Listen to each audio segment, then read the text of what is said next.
Vehicles of today normally use a clutch to transmit power produced by the engine to the gearbox. The vast majority of cars and motorcycles rely on dry friction clutches, which will be explained in this animation. One of its components is the flywheel. The flywheel is connected to the engine through the crankshaft.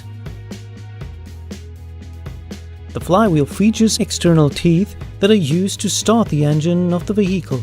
When the car key is turned, the engine is started with the help of a pinion and the battery. After a small amount of time, the engine runs on fuel.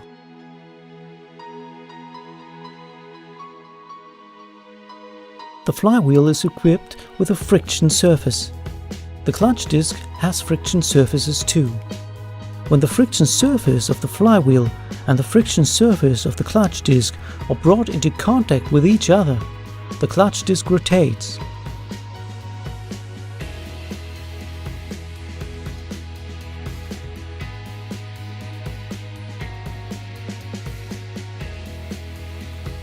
The clutch disc is made of several components, of which the important ones are the hub, which is riveted to the disc with a cover plate, and the friction material installed on both sides.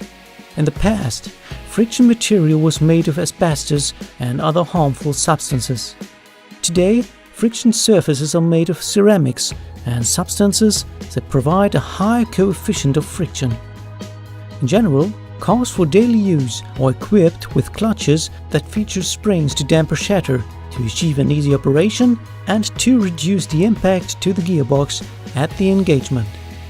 The clutch disc is connected to the gearbox through the gearbox shaft. Consequently, the wheels of the vehicle only rotate when the flywheel is in contact with the clutch disc.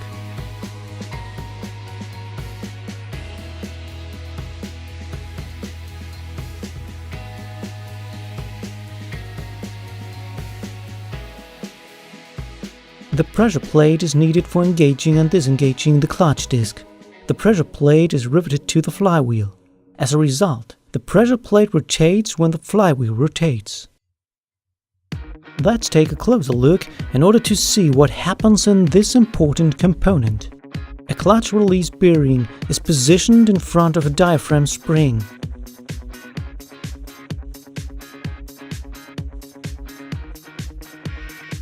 When the release bearing is pushed into the spring, the inner portion of the spring is moved in the direction of the clutch disc, whereas the other portion of the spring is moved in the other direction. Consequently, the clutch is disengaged because the pressure disc is mounted in a flexible manner to the casing. So, the clutch disc can be locked between the flywheel and the pressure plate when the release bearing is released, and it can be released when the bearing is pushed into the diaphragm spring. The mechanical energy produced by the engine is transmitted to the gearbox when the clutch release bearing is released and the clutch disc is engaged.